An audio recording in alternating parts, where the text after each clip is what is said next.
Hey everyone, Pancake Faith here back again. And today there's been some very interesting news within the gaming community today.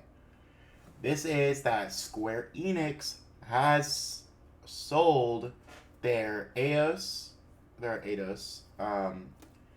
Montreal, I believe, Crystal Dynamics, and Square Enix Montreal to the Embracer Group, which includes all of their IPs, which is stuff like Tomb Raider, Days Ex, Thief, and a bunch of like 50 plus other, um, backlog games for $300 million.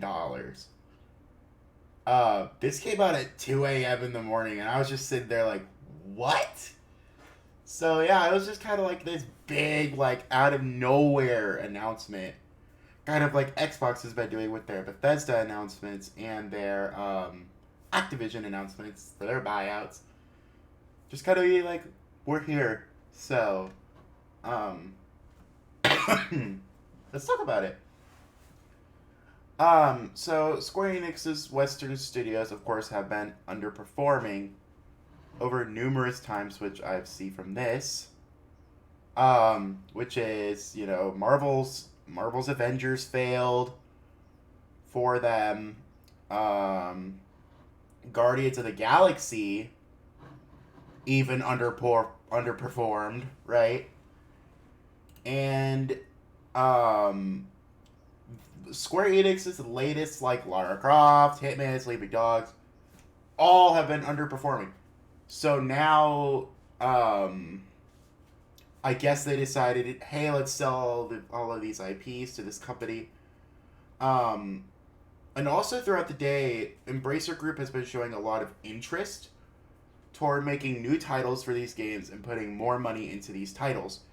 So I think we are going to see some brand new ideas, brand new, just amazing things coming out from these old IP. So there's that. Um, Square Enix's Western biggest growth areas of the past year have been from Japanese studios, which of course is smartphones, MMOs, stuff like that. And they've been looking to offload the Western studios because of its underperformance, which I understand that. Um,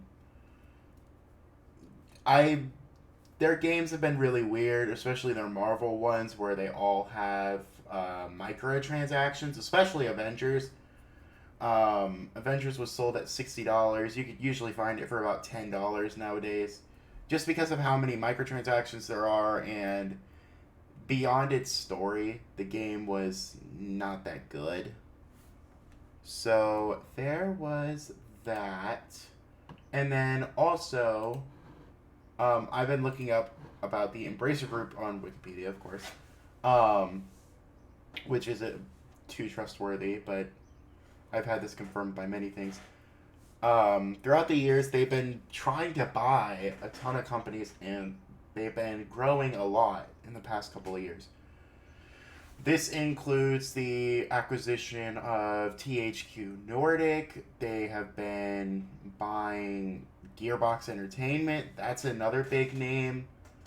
Koch Media, Saber Interactive, Deka Games, Coffee Stain Holding. And then, of course, now they have Eidos Montreal, Crystal Dynamics, and Square Enix Montreal. Now, what does this mean both for Square Enix and what does it mean for Embracer Group?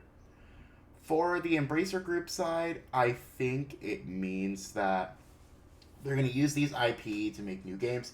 THQ Nordic has been making a lot of old SpongeBob games, and they're now making a new one. I forget what that one is called, but that one looks really good. So I think that we can trust this company to really put faith in these new IPs and a lot of time, money, effort to really bring back all of these old series. I would love to see Days X come back. I would love to see, all of these old IPs come back. While also, I think for them, the biggest thing is going to be to put the trust back into Square Enix's name, and same with Crystal Dynamics. Show us hope. Show us that, you know, this can be done. And, yeah, just show us this can be done. That we can get all of these old IPs back. And really let the companies thrive again as big names. Besides that, for Square Enix, they said that they want to focus more on their blockchain with their remaining IPs, which I don't know what those IPs include, because a lot of the IPs that they own, that Embracer Group owns now, have been kind of secretive about other ones that they've owned. So, there's that.